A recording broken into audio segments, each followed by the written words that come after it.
Ukraine की जंग में जर्मनी बुरी तरह से फंस गया है। न तो वो रूस के साथ खड़ा हो पा रहा है और न ही रूस के खिलाफ कोई कड़े कदम उठाने की हिम्मत कर पा रहा है। नतीजा ये हो रहा है कि जर्मनी को यूक्रेन और अमेरिका दोनों ही पुतिन का सहयोगी मानने लगे। ऊपर से जर्मनी के चांसलर ओलाफ शॉल्ज का उनके ही देश में विरोध होने लगा है। सबसे ज्यादा तो ओलाफ अपने ताजा बयान की वजह से घिर गए। असल में इस बार उन्होंने यूक्रेन को दो टूक कह दिया कि और हथियार देना मुमकिन नहीं है। पिछले कुछ दिनों से सोशल मीडिया पर यूक्रेन बड़े पैमाने पर कैंपेन चला रहा है। कैंपेन का मकसद यूरोप समेत पूरी दुनिया पर दबाव बनाना है। दबाव इसलिए ताकि रूस से व्यापार बंद किया जाए और खास तौर पर रूस के तेल और गैस से हाथ खींचे जाएं। यूक्रेन इस बार अमेरिका और यूरोप से ज्यादा हथियारों की मांग भी कर रहा है, लेकिन जर्मनी ने यूक्रेन की मांग को सिरे से खारिज कर दिया। और जर्मनी के चांसलर ने साफ कहा कि वो अपनी फौज के इस्तेमाल वाले जितने हथियार यूक्रेन को दे सकते थे वो दे चुके हैं। अब और हथियार देना मुमकिन नहीं है। दूसरी तरफ उन्होंने नेटो का रुख भी साफ किया। उन्होंने दोहराया कि यूक्रेन की जंग में नेटो शामिल नहीं होगा। उनकी दोनों ही बातें यूक्रेन को चुभने वाली थी। यूक्रेन ही नहीं, यूरोप के बाकी देशों और अमेरिका को भी ये तल्ख बयान चुभ गया।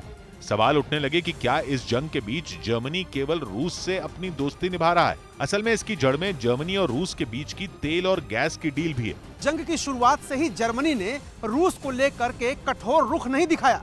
इसके पीछे की वजह है गैस। रूस से मिलने वाली गैस को जर्मनी की लाइफलाइन कहा जाता है।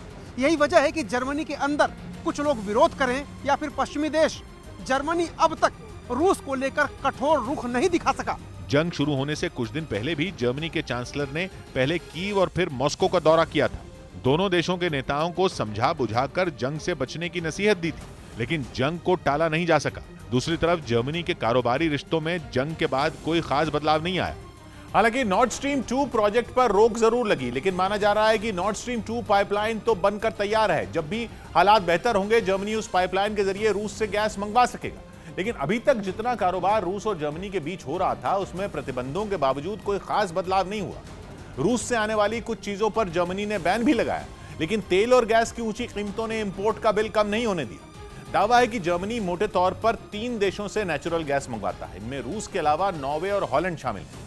लेकिन 55% नेचुरल गैस की सप्लाई अकेले रूस से होती है, 31% नॉर्वे से और महज 13% हॉलैंड से। नॉर्वे और हॉलैंड के पास इतनी गैस नहीं है कि ये दोनों देश रूस की भरपाई कर पाए। हालांकि जर्मनी के कुछ अधिकारी पिछले कुछ वक्त से रूस की गैस का विकल्प जल्द ढूंढने का दावा कर रहे हैं, जिनमें सबसे बड़ा नाम कतर का है। माना जा रहा है कि कतर से नेचुरल गैस खरीदने के लिए जर्मनी लगातार बात कर रहा है, लेकिन यह बातचीत अब तक किसी नतीजे पर नहीं पहुंची है। बल्कि दावा तो यह किया जा रहा है कि अगर डील हो भी गई तो कतर से जर्मनी तक गैस पहुंचाने का रूट बनाने में ही सालों लग जाएंगे। मतलब साफ है कि तब तक रूस से नेचुरल गैस की सप्लाई बेरोक होती रहेगी। अब तक ये साफ नहीं हो पाया है कि जर्मनी केवल वक्त टाल रहा है या वो वाकई मजबूर है।